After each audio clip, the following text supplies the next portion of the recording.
यादव की ओर से उठाए जा रहे हैं, समाजवादी पार्टी की ओर से उठाए जा रहे हैं कि विकास यादव को आखिर कौन कौन मदद पहुंचा रहा था, ये बातें सामने आनी चाहिए। और सरकार पर गंभीर आरोप अखिलेश यादव ने तो यहां तक कर दिया कि जो पुलिस की टीम दबिश देने पहुंची थी 2 जुलाई की रात, वो भी किसी न किसी दबाव में थी। ये सवाल भी अखिलेश यादव उठा रहे हैं। इस वक्त श्याम हमारे सहयोगी हमारे साथ लगातार मौजूद है। श्याम, अगर पॉलिटिकल सवालों की बात करें कि किस किस पॉलिटिकल पार्टी से वो जुड़ा था, बीजेपी की बात अगर अलग रख दे, जो कि अखिलेश यादव कह रहे हैं, समाजवादी पार्टी कह रही है कि ये बीजेपी का फैलाया हुआ भ्रम है, लेकिन खुद विकास दुबे की मां कहती हैं, बार बार कह रही है कि वो तो बीएसपी में भी रहा 5 साल, वो तो समाजवादी पार्टी में भी रहा और वो बीजेपी में भी रहा।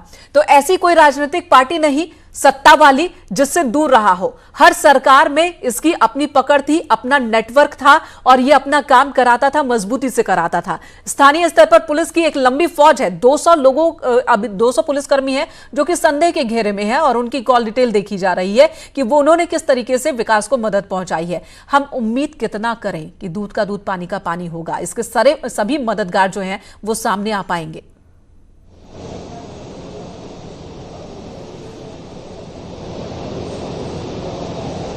जी बिल्कुल, जिस तरीके से आरोप प्रत्यारोप का दौर शुरू हो गया और सियासत होती आरोप लगाने के लिए है कि जब कोई सत्ता पक्ष में होता है तो विपक्षी आरोप लगाते हैं और विपक्षी सत्ता पक्ष पे आरोप लगाते हैं। लेकिन देखना ये होगा, जितना बड़ा दुर्दांत अपराधी है और इसने इतनी बड़ी घटना को अंजाम दिया है, तो सबसे पहले प्राथमिकता सभी दलों की यही होनी चाहिए कि सारी जो अपनी राजनीति है उसको भूल करके सुनिश्चित करें कि इसको कठोर से कठोर सजा दी जाए, क्योंकि जो भी पुलिसकर्मी मारे गए हैं राजनीति ही तो नहीं भूलते, ये कोई भी मौका हो राजनीति नहीं भूलते। अगर राजनीति भूल जाते तो राजनीति का अपराधीकरण और अपराध का राजनीतिकरण, ये मुद्दा बहुत पुराना है और अब तक खत्म हो गया होता, लेकिन लग नहीं रहा कि खत्म होने वाला है, आगे भी यूं ही चलता रहेगा। इस वक्त उस गार्ड की बात सुनाते हैं जिसने विकास दुबे को देखा। विकास दुबे का जो फोटो देख रखा था हम लोगों ने, तो हम लोगों को लगा यहाँ महाकाल के दर्शन करने आए। 2 घंटे तक पहले हमने इंक्वायरी किया, उसके हमारे डिपार्टमेंट के अधिकारी को बताया, उन्होंने पुलिस कस्टडी को बताया, अभी इंक्वायरी चल रही है। कितने बजे आ गया यहाँ? ये 7 बजे के लगभग आया। कोई पीछे वाले गेट से आने की कोशिश की उसने, तो हम लोगों ने देखते हुए उसको संदिग्ध मानते हुए। दर्शन कर चुका था क्या वो? नहीं, दर्शन करने जा रहा था। हम लोगों ने सीसीटीवी में देखते हुए उसको 2 घंटे तक इंक्वायरी किया। कौन कौन था आपके साथ? हमारे सिक्योरिटी टीम 8 लोग थे, हम सब लोग देखते हुए हम लोगों ने। वो अकेला ही था जी? वो अकेला ही था? जी हाँ, वो 2-3 लोग थे पर शायद पता नहीं चल पाया, अकेला पकड़ में आया। और इस वक्त उज्जैन से विकास हमारे सहयोगी लाइव जुड़े हमारे साथ। अब जी, उज्जैन से हमारे सहयोगी इस वक्त हमारे साथ जुड़ चुके हैं। ये जानना चाहेंगे, जिस बैग की बात हो रही थी कि इसके पास था जब ये मंदिर परिसर के अंदर गया था, मंदिर का ही एक स्टाफ ने बताया, और उस बैग के साथ फरीदाबाद में भी देखा गया था विकास, जो दावे हो रहे थे। और उस बैग के बारे में जानकारी इसलिए जरूरी है क्योंकि ये आशंका है कि उस बैग में पुलिस से लूटी गई AK-47 हो सकती है। क्या ऐसी कोई बैग आज गिरफ्तारी के दौरान दिखी आपको? बिल्कुल, मैंने कहा जो जानकारी मिली है उसके अनुसार आपको बता दिया जाए कि एक बैग उसके पास उस वक्त भी मौजूद था जब मंदिर परिसर में वो दाखिल हुआ। उसने लॉकर हायर किया, उस लॉकर में वो बैग रखा, जो बैग कथित तौर पर माना जा रहा है कि वो बैकपैक उस वक्त भी मौजूद था जब फरीदाबाद में लास्ट लोकेशन उसका CCTV के तौर पर जाहिर हुआ था। तो वो बैग का जब खुलासा हुआ, उसमें बताया गया कि लॉकर में बैग रखा है। तो कुछ देर बाद उसकी गिरफ्तारी के बाद में BDS की टीम पहुंची, उसके वहाँ से बैग निकाला गया। पड़ताल करने पर पता चला कि उसमें चाकू उसमें था, उसके साथ में कुछ उसके कपड़े भी थे। तो ये माना जा रहा है कि जो बदमाश है उसके वो हथियार लेकर चल ही रहा था।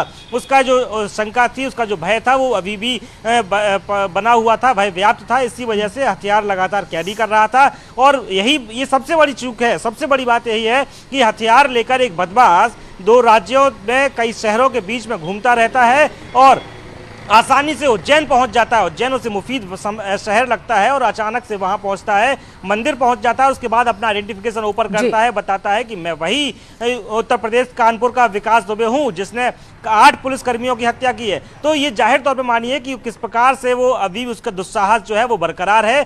जी विकास, लेकिन उस सवाल का जवाब तो रह ही गया कि आखिर AK-47 इसके पास है भी या नहीं है तो इसने कहां रखा? उस बैग में नहीं जिस बैग में होने की आशंका जताई जा रही थी। एक चाकू लेकर ये घूम रहा था, चाकू और कुछ कपड़े उस बैग में मिले हैं। खैर, इस पर और आपसे जवाब लेंगे, लेकिन उससे पहले एक सवाल। खबर ये आ रही है मध्य प्रदेश से कि अब MP पुलिस इसकी गिरफ्तारी नहीं दिखाएगी, सीधे UP पुलिस को ट्रांसफर करेगी, यानी कि UP पुलिस के खाते में इसकी गिरफ्तारी जाएगी। तो ये फैसला क्यों लिया गया?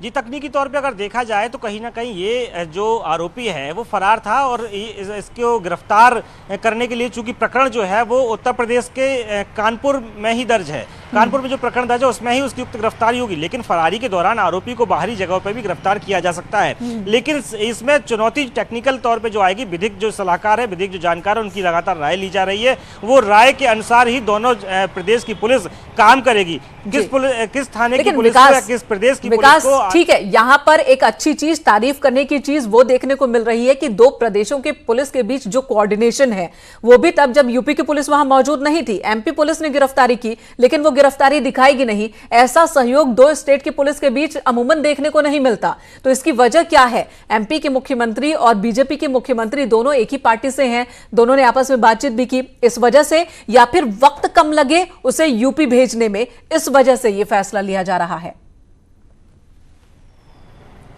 देखिए, मैंने बता दूं, शासन के तौर पे तो सीधा सीधा सहयोग है ही, लेकिन इसमें पुलिसिया तौर पे देखा जाए तो चूंकि पुलिस के लिए, मध्य प्रदेश की पुलिस की अगर बात किया तो तकनीकी तौर पे काम उन्हें भी बढ़ेगा। उन्हें अगर गिरफ्तारी लेना है तो उसके बाद कुछ समय रिमांड भी लेना पड़ेगा कि आखिर कहां पर उन्होंने फरारी काटी। जो मेरी जानकारी के अनुसार जो सूत्र बता रहे हैं कि उसकी गिरफ्तारी उज्जैन। जी विकास, आएंगे आपके पास। एक वक्त बड़ी खबर इस वक्त आ रही है, नई दिल्ली से बस में बैठकर उज्जैन पहुंचा था विकास। ये एक बड़ी खबर इस वक्त आ रही है, नई दिल्ली से जयपुर कोटा होते हुए पहुंचा था उज्जैन, यानी कि राजस्थान भी जाता है बीच में।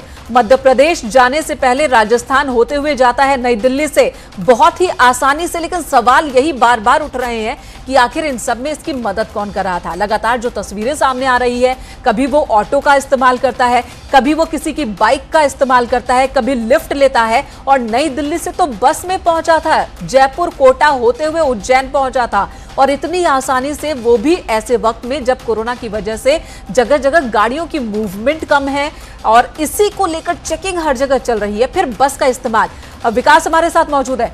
विकास, बस का इस्तेमाल इसने किया ऐसी खबर आ रही है, क्या ये इस वजह से क्योंकि ज्यादातर पुलिस की नजर में प्राइवेट गाड़ियां थी, कार और बाइक पर नजर थी पुलिस की, और इस वजह से इसने बस का इस्तेमाल किया?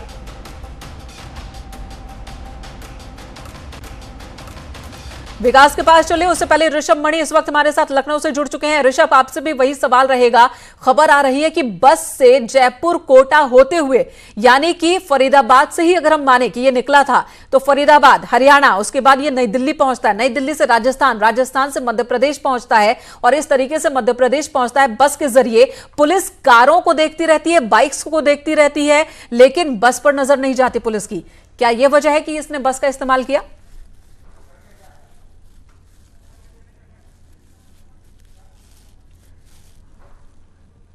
ऋषभ को आवाज नहीं मिल रही है। विकास हमारे साथ जुड़े हुए, हमारे सहयोगी उज्जैन से हमारे साथ मौजूद है। विकास, ये बड़ी खबर आ रही है कि बस के जरिए पहुंचा था उज्जैन, आपके पास क्या अपडेट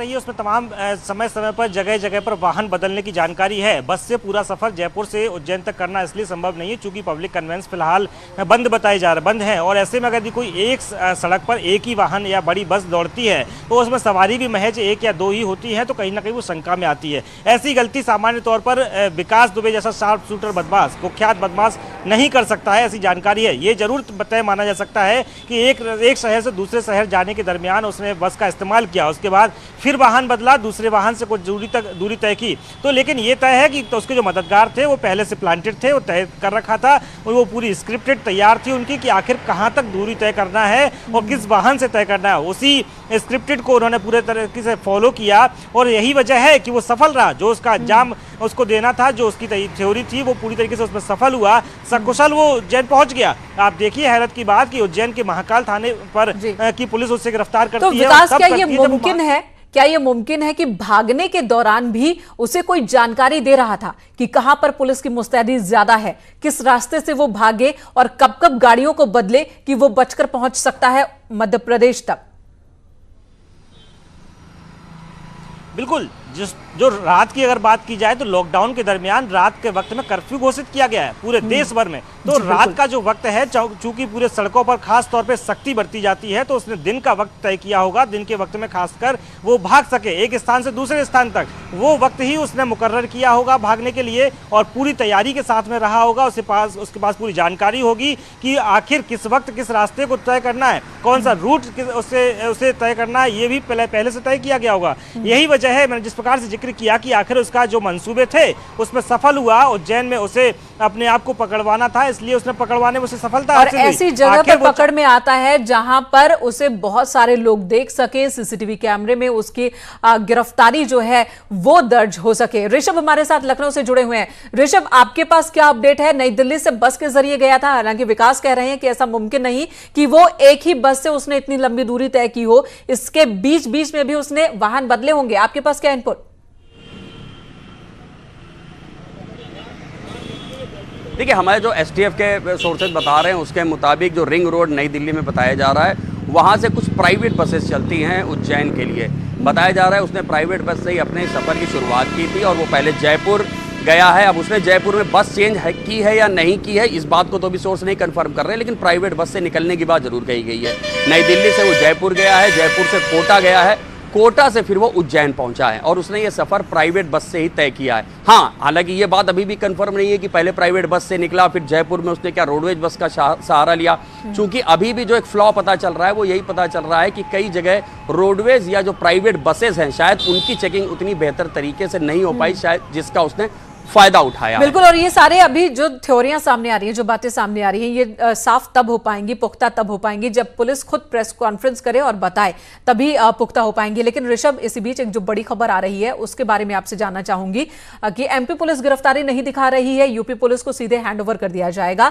तो क्या हम ये माने कि अब जो वक्त था उसके उत्तर प्रदेश पहुंचने में, उस वक्त में 1.5-2 घंटे की और कटौती हो जाएगी, वो थोड़ी जल्दी से पहुंच जाएगा वहां यूपी?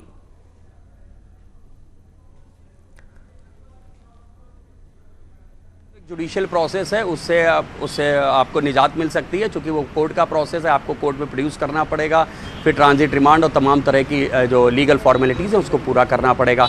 अगर ये डेवलपमेंट हो जाता है कि नहीं वो लिखा पढ़ी में अपने यहाँ से गिरफ्तारी नहीं दिखाएंगे और सीधे उत्तर प्रदेश पुलिस को सौंप देते हैं, तो उत्तर प्रदेश पुलिस के लिए थोड़ी सी आसानी होगी। हालांकि 24 घंटे के अंदर फिर उनको किसी सक्षम न्यायालय में पेश करना होगा, जो कानपुर का ही होगा, फिर वो कोर्ट में पेश करेंगे, फिर तय होगा कि जुडिशियल कस्टडी में कोर्ट विकास दुबे को जेल भेजती है या अगर ये पुलिस कस्टडी रिमांड मांगते हैं तो वो रिमांड भी दे सकती है। रिमांड जब मिल जाती है फिर आगे की। ऋषभ, एक बड़ी खबर जो विकास ने दी बैग के बारे में, जब मैंने उनसे सवाल किया कि आखिर वो बैग कहां, जिसके बारे में ये आशंका जताई जा रही है कि उसमें AK-47 पुलिस से लूटी गई AK-47 हो सकती थी। हालांकि AK-47 लेकर इस तरीके से बस और ऑटो से ट्रैवल करना इतना आसान नहीं होता, लेकिन अब जब वो बैग मिला है तो उसमें एक चाकू और कुछ कपड़े मिले हैं। पुलिस से लूटी गई AK-47 अब भी गायब है, पुलिस नहीं पहुंच पाई वहां तक।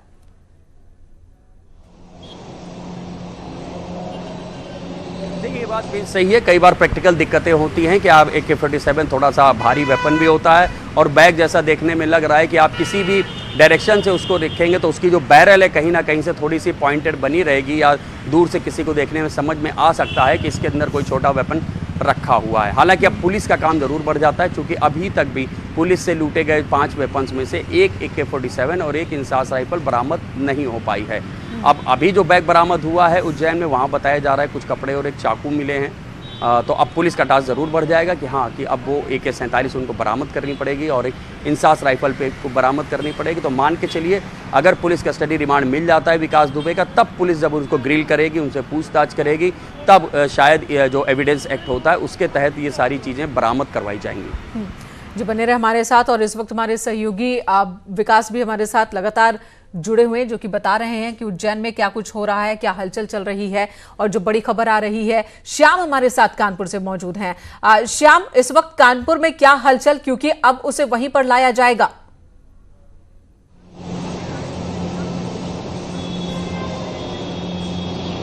जी बिल्कुल, कानपुर में लाया जाएगा। कानपुर के अधिकारी भी पूरी तरीके से तैयार हैं और वो तैयारी कर रहे हैं किस तरीके से जब ये यहाँ पर पहुंचेगा और उसको कोर्ट में पेश किया जाए और आगे का प्रोसेस कैसे किया जाए उसकी रणनीति करने के लिए अधिकारियों के बीच बैठक भी हुई है और वो ये तय करने की कोशिश कर रहे हैं कि इसकी कस्टडी रिमांड ली जाए तो उस समय कौन कौन से पॉइंट न्यायालय के सामने रखे जाएंगे जिससे कि उनको इसकी PCR मिल जाए। लेकिन दूसरी बात एक ये भी है कि जो विकास दुबे के जो दुश्मन है या ये कहें विकास दुबे ने जिन लोगों को नुकसान पहुंचाया है, जिन लोगों के परिवार के लोगों का कत्ल किया है, वो भी बेसब्री से इस बात का इंतजार कर रहे हैं कि पुलिस का अगला स्टेप क्या होगा और क्या होता है विकास के साथ, क्या उन लोगों को न्याय मिल पाएगा। सीओ के परिवार से भी हमारी बात हुई, जो दिवंगत सीओ हैं, शहीद सीओ हैं, उनके परिवार से बात हुई तो उनका भी अभी शक सुबह यही है कि जिस तरीके से विकास का इतिहास रहा है वो तमाम वारदातों को अंजाम देने के बाद कभी बरी हो गया तो कभी न्यायालय की तमाम तकनीकी खामियों का फ़ायदा उठाते हुए, तकनीकी पेचों का फ़ायदा उठाते हुए वो हाई कोर्ट, सुप्रीम कोर्ट इस तरीके से आगे बढ़ करके फ्री घूमता रहा है। तो देखना ये होगा कि पुलिस की जिम्मेदारी बढ़ जाती है कि किस तरीके से वो टेक्निकल अब इस्तेमाल करती है तकनीकी चीज़ों का कि विकास को सज़ा मिले, वो AK-47 को बरामद कर पाए, जो एक राइफल लापता है उसको बरामद कर पाए और इसके अलावा तमाम वो जानकारी जुटा पाए कि विकास के दूसरे तमाम साथी कौन कौन हैं, जो नामजद लोग किए गए हैं उनमें कौन कौन से लोग विकास के साथ उस वक्त मौजूद थे और किस तरीके से इनके ऊपर और शिकंजा कसा जा सकता है, किस तरीके से इनके बारे में और जानकारी। ठीक है, एक जो बड़ा सवाल आप भी उठा रहे हैं ऋषभ से जान लेते हैं। ऋषभ, एक सवाल